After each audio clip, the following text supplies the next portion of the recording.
Welcome to the third session of When a Book Becomes a Companion, our new series of book presentations, books written by Tarthang Tulku over the course of 50 years that he has been in the United States. He has written many books, and we selected a few and asked readers and students, longtime students, and to share what really makes it so valuable to them. And today is our third session, and we have Anita McNulty with us.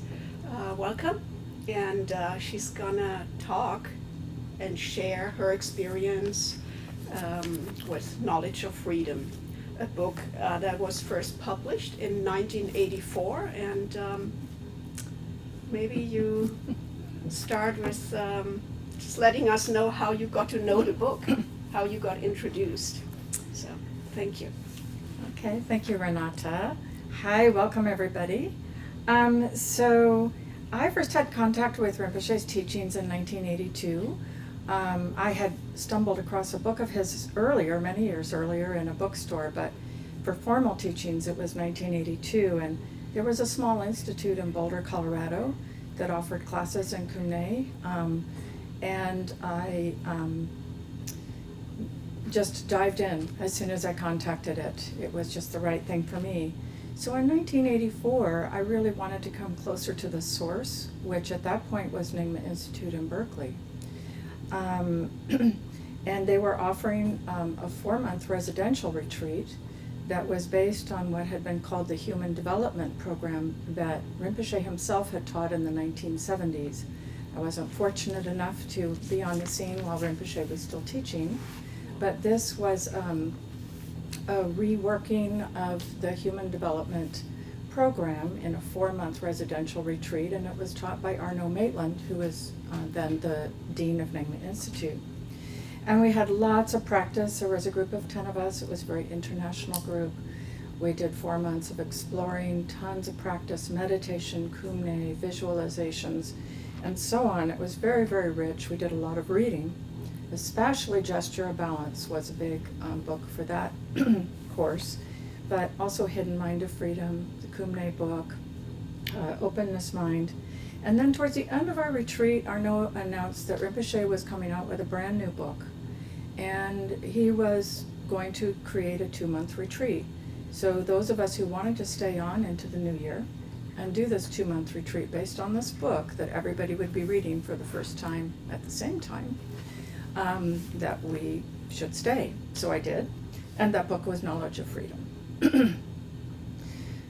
So I have to say from the outset, Knowledge of Freedom was just a completely different experience. I know this series is called Book as a Companion, and I would say Knowledge of Freedom has been every kind of companion to me, from very challenging, sometimes not so friendly, sometimes just absolutely awe-inspiring.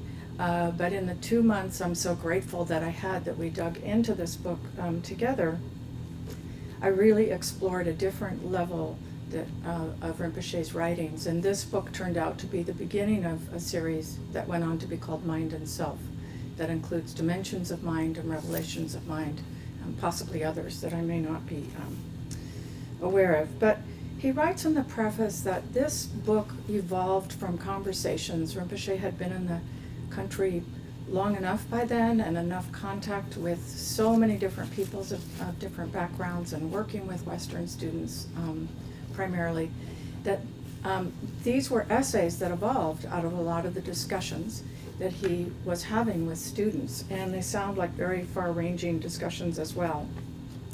And they identified and addressed so many questions about problems and definitions of meanings, definition of happiness, if even the words that they were using had the same meaning. And in our retreat, we took a very interesting approach, which was there are a lot of challenging questions in this book. Many of them are open-ended questions. And so we were asked to work with the questions as we worked through the book, and we journaled extensively. And sometimes we shared our journals with each other, and sometimes not. But the style that we were questioning was in a way designed to open inquiry. So if we addressed a question and had an answer, we were then to pause and question our answer. And then we were to pause again and question that answer. And inquiring in this way really began to open up a whole new experience for many of us. First of all, it brings a wider scope of things that you thought were possible, and you really start going into the unknown from the known. Many times people have asked me for an example of, say, a question that would be challenging like that, so I brought one. In part of the book, Rinpoche is talking about as our adult lives may get challenging and unhappy, he says we can walk out of unpleasant situations, we can change our jobs, our mates, our families, our surroundings, but can we change our mental environment? Can we choose not to feel hurt, not to be depressed, not to feel lonely or anxious? Are we ever free of ourselves? So that's just an example of the kind of question that there's no one right answer. So, okay. I think I'm talking too fast. So I did want to share, pardon me. But I think if I Yeah. may interrupt Yes, for a please. moment Yeah. to, with that question, so what makes it a question is a question, so what makes it so challenging, really? Like what you read to us, how would we really practice with it? Or say, go explore the depth that it offers? So if you just start with the last question in that series, are we ever free of ourselves? It's really asking us to question who we are at some fundamental level.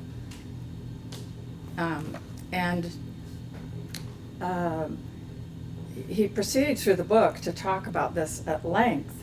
But as we open up that question, I know that I felt when I was younger sometimes just frustrated by who I was and what the same challenges that would come up over and over again. And so this is an open-ended question asking, can we ever really be free of that? So the scope of the book is so vast. I have picked out just 2 or 3 areas that were very meaningful for me, and I will try to share those. He does talk about the whole scope of human history, emergence of human life, human knowledge, how humans learned from nature, how they shared knowledge with each other, emergence of language. It's a stunning piece of writing. And but he asks, but where is our present knowledge rooted? There are things that we have pieced together from what we were told or what we were told was true that we may no longer question. And he has a couple of quotes that are just really stunning in how he says this. He says, we may be viewing our present through eyes more ancient than we realize. Our eyes may now be seeing what our patterning conditions us to see.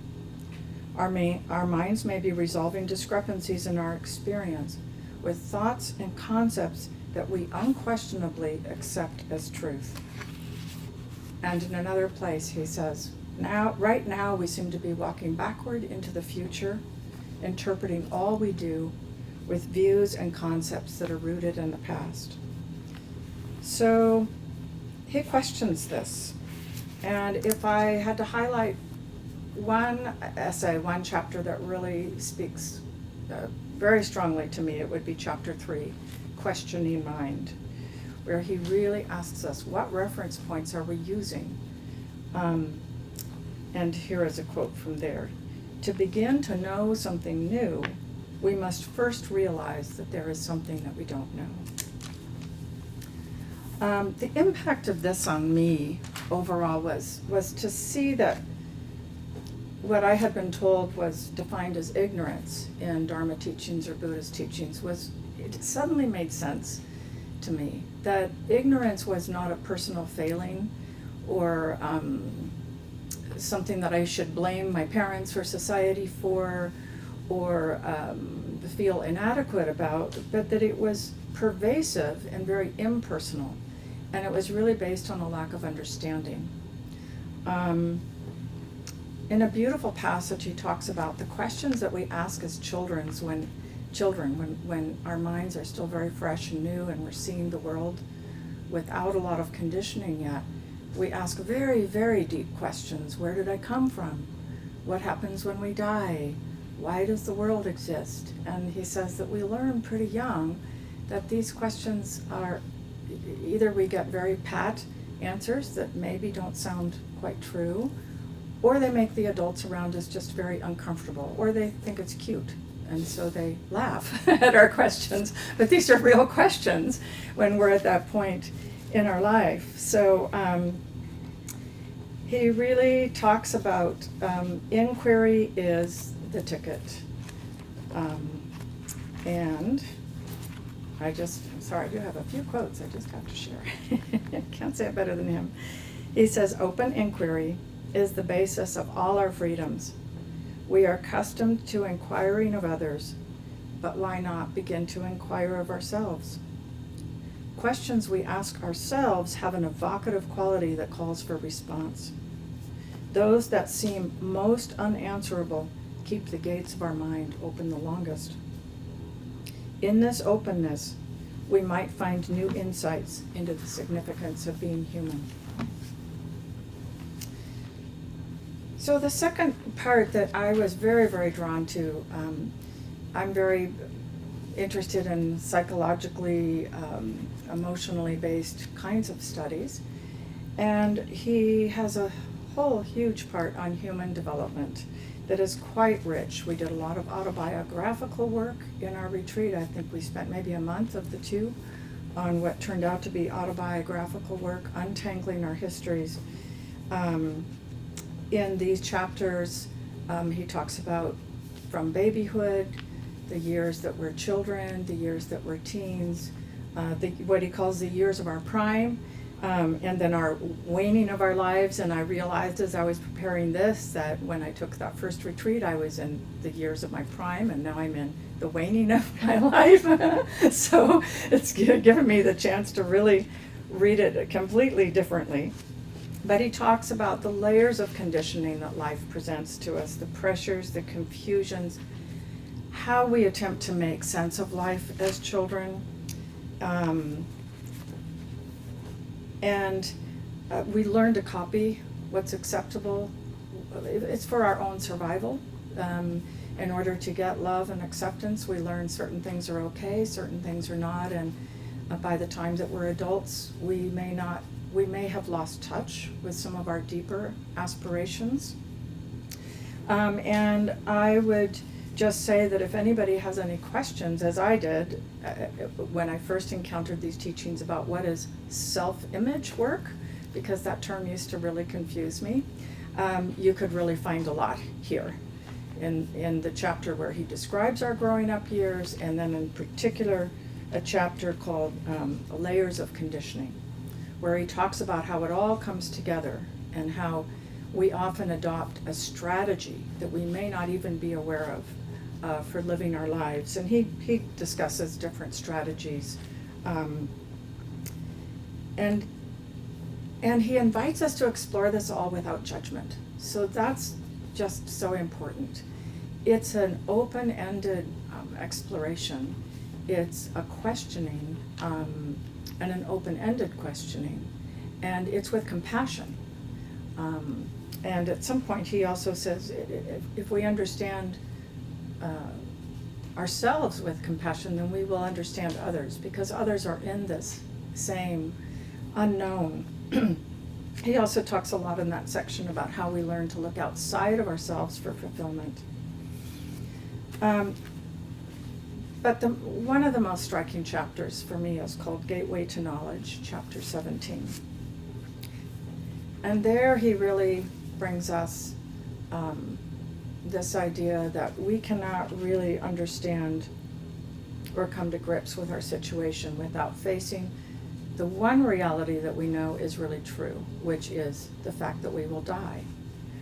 And gateway to knowledge refers to fear. And there's just another quote that I have to share because it's one of the most important in the book to me. It was very opening for me.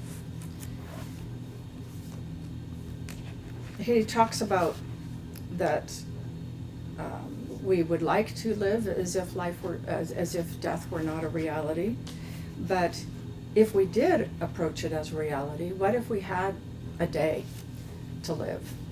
What would we think about our lives? What decisions would we have made differently? What advice would we give to others? And then he says, okay, so now you get a reprieve. Would you take your own advice? So it's a pretty pointed question. But here's the part that just really made me view fear completely differently. The sensation we now call fear can be a gateway to inner awakening. Whenever we taste fear, we can suspect that we are close to knowledge we have hidden from ourselves. Whenever we approach the boundaries of our experience and begin to perceive something new, fear will arise like a shadow, concealing whatever we most need to know. Like a good friend, fear will never leave us until we completely understand our own being. As long as we seek greater knowledge of who and what we are, we can trust fear to serve as a compass to our own awareness, a pointer showing us the way to greater knowledge. So this was an entirely different relationship to fear than I had ever heard. I would love to say I live by this 365 days a year since I first read this. But it's a good reminder, and it's one of those quotes that should live on my refrigerator, because fear, of course, is ever present in our lives. But if we regard it as a teacher, our relationship to it changes. Okay. I find it so profound, really, what you share here, what you're sharing, that it deserves a moment to take that in, really. Just to, I know you also have a practice prepared, which you are going to guide us in a moment, but to just take a moment to reflect about fear, where fear is present, and how we relate to fear.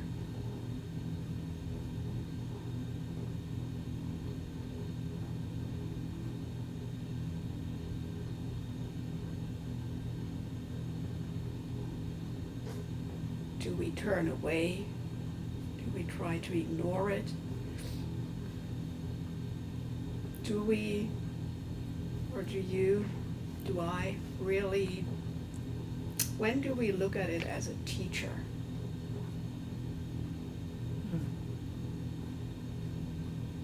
Have there been moments that fear became a teacher?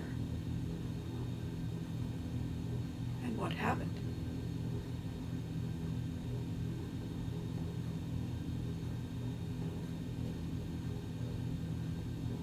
And with that, maybe you take the time to guide us in a practice. In a practice.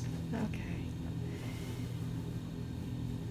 So he's talking about dealing with tension, and if we sit quietly, we can become more aware of tightness in our bodies and our minds.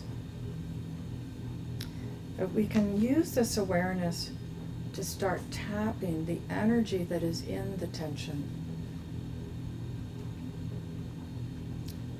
So he says, bring attention lightly to sensations of tightness in your chest.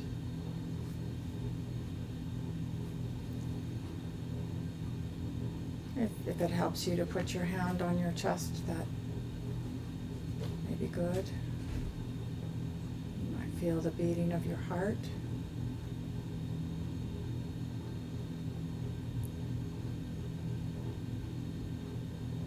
And connecting with the flow of your breath as it moves in and out of your body. Can you allow the breath to expand a space around the heart?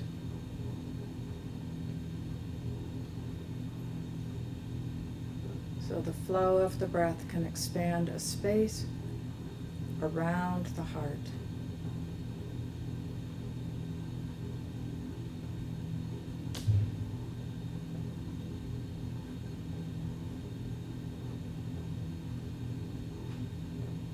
Tension or tightness you feel can just flow out with the breath.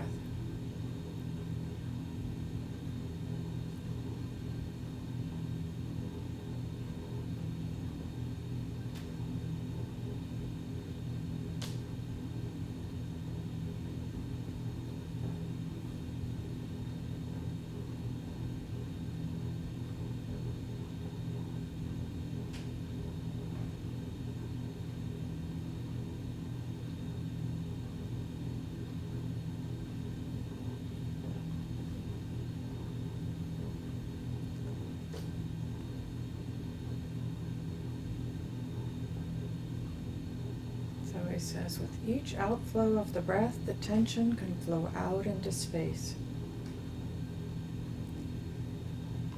And we can learn to do this with other areas of our body as well.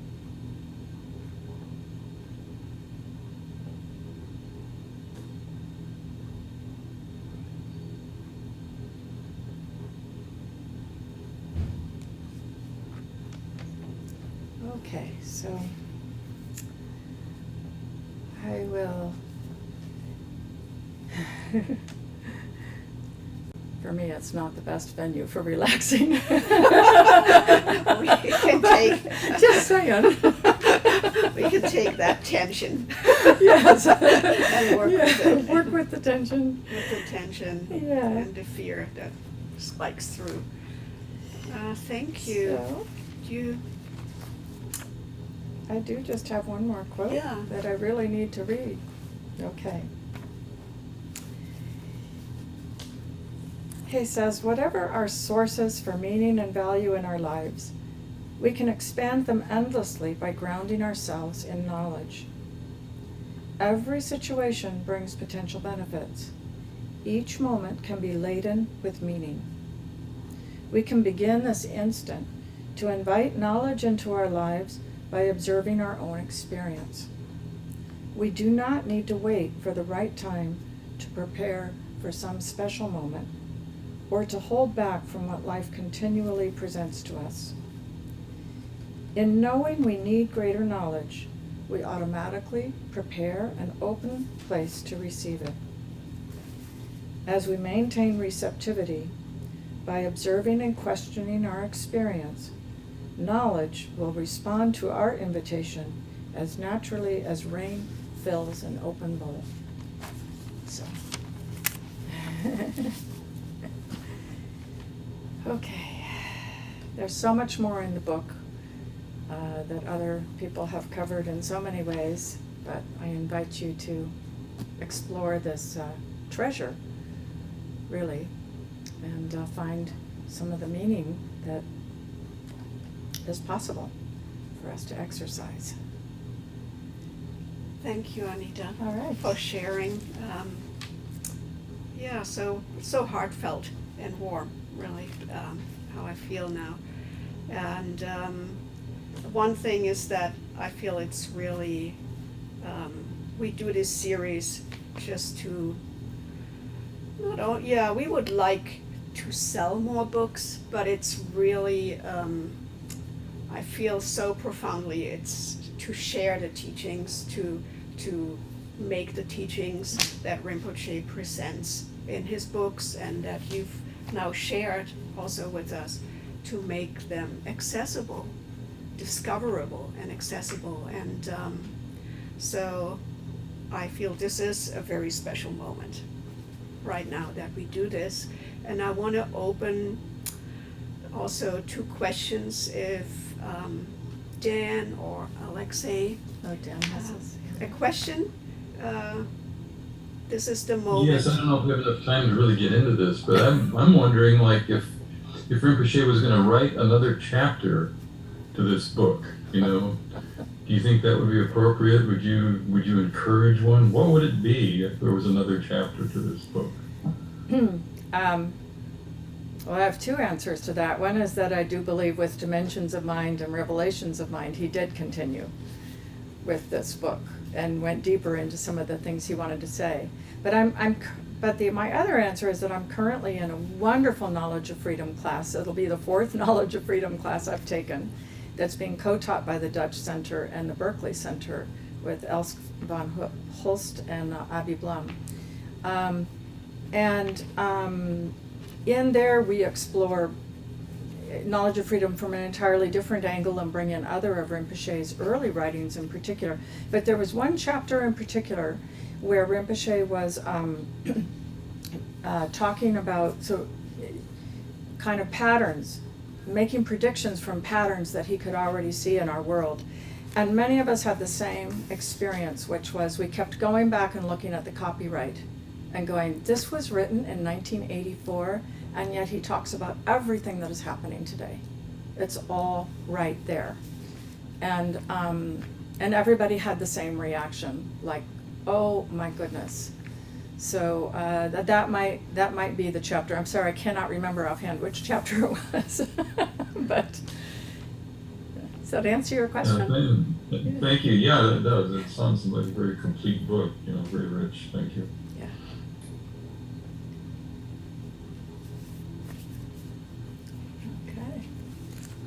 Okay. So do I have time for one more quote? For another quote? For just one brief one? Yeah, sure. All if right. you want to It's share like another quote. It's like the piece de resistance, as far as I can see, in a chapter called Breaking Through the Known. He says, questioning and being aware, these are our most precious teachers. They dwell in the heart of every human being who begins to awaken to the waste and danger of an unexamined life. In taking responsibility for our lives and backing up that decision with action, we take the first step toward greater understanding of the nature of human being. So, yeah, thank you. It's just obviously been a very meaningful book to me. It has traveled with me for half of my life now, more than half my life. Oops. So, thank you for sharing. You're so and welcome. For, giving us the opportunity to listen, really, to your,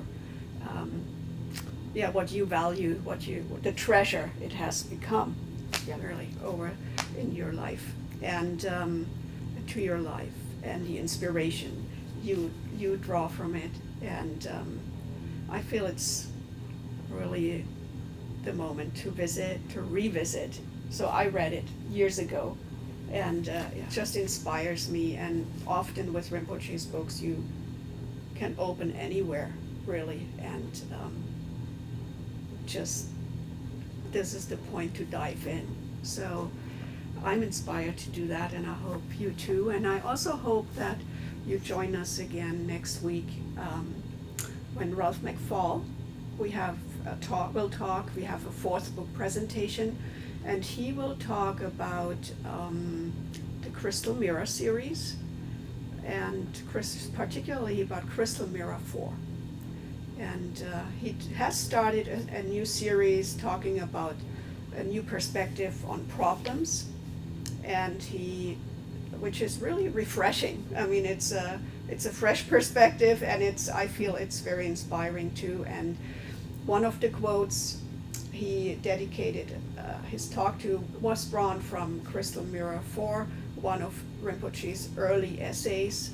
And so if you're interested, join us next week for the fourth session at 10 o'clock. Thank you very much. Thank you, everybody.